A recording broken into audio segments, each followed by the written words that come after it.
మెదక్ జిల్లా నర్సాపూర్ నియోజకవర్గంలోని సాయికృష్ణ గార్డెన్స్ లో కాంగ్రెస్ పార్టీ కార్యకర్తల సమావేశం నిర్వహించారు। ఈ సమావేశానికి మంత్రులు కొండా సురేఖ, దామోదర్ రాజనరసింహ, మెదక్ కాంగ్రెస్ ఎంపీ అభ్యర్థి నీలం మధుతో పాటు నర్సాపూర్ నియోజకవర్గ ఇన్ఛార్జ్ ఆవుల రాజిరెడ్డి, మల్కాజ్గిరి మాజీ ఎమ్మెల్యే మైనంపల్లి హనుమంతరావు, మెదక్ జిల్లా కాంగ్రెస్ పార్టీ అధ్యక్షులు ఆంజనేయులు గౌడ్ పాల్గొనగా భారీగా తరలివచ్చారు పార్టీ కార్యకర్తలు।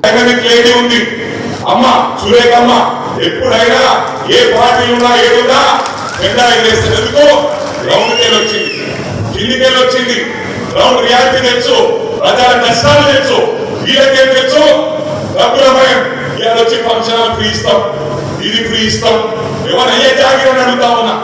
ఇవన్నీ మన డబ్బులు, మనం దోచుకున్న డబ్బులు అని చెప్పి కూడా ఈ సందర్భంగా తెలియజేస్తా ఉన్నా। నేను మాట్లాడిన ఈ వాస్తవాలు కొంతమంది అనుకోవచ్చు హనుమంతరావు ఇట్లా మాట్లాడే ఎన్నికల ముందని।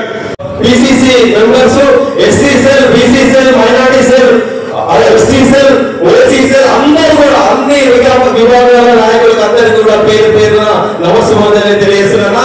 ముఖ్యంగా మీ అందరికన్నా కార్యకర్తలే మేమందరం మీ బలంతో మేము అక్కడ పార్లమెంట్ పోయి ఈ మెదక్ జిల్లాలో ఎలాంటి సమస్యలు ఉన్నాయో నాకు అందరూ తెలుసు। ఎందుకంటే ఒక కింది స్థాయి నుంచి ఒక పేదింట్లో పుట్టి ఒక చిన్న నిరుపేద కుటుంబంలో పుట్టి ఈ రోజు అంచెలుగా ఒక వార్డు మెంబర్ గా, ఉప సర్పంచ్ గా అర్థమైంది ఏంటంటే ఎప్పుడు ఎలక్షన్స్ వస్తాయా, ఎప్పుడు మదర్ని గెలిపించుకున్నామా, ఎప్పుడు జూన్ 4 తారీఖు వస్తుందా, మరి ఎంపీగా మదన్న గెలుపు ఖాయమవుతుందా అని ఎదురు చూస్తున్నట్టుగా ఉంది।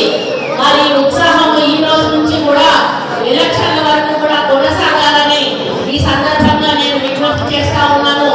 ఒక బీసీ బిడ్డ బలహీన వర్గాల నుంచి మరి నిరుపేద కుటుంబంలో పుట్టి ఈరోజు తల్లి తండ్రి మొన్న కరోనాలో 2 రోజుల తేడాలో చనిపోయారని నాకు ఈ రోజే తెలిసింది।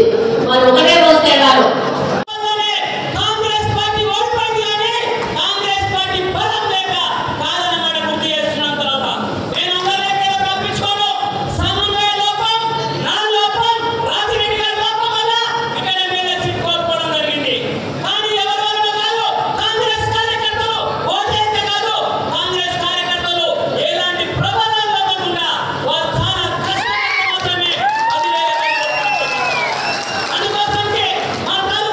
మరిన్ని అప్డేట్స్ కోసం మా ఛానల్ని సబ్స్క్రైబ్ చేయండి।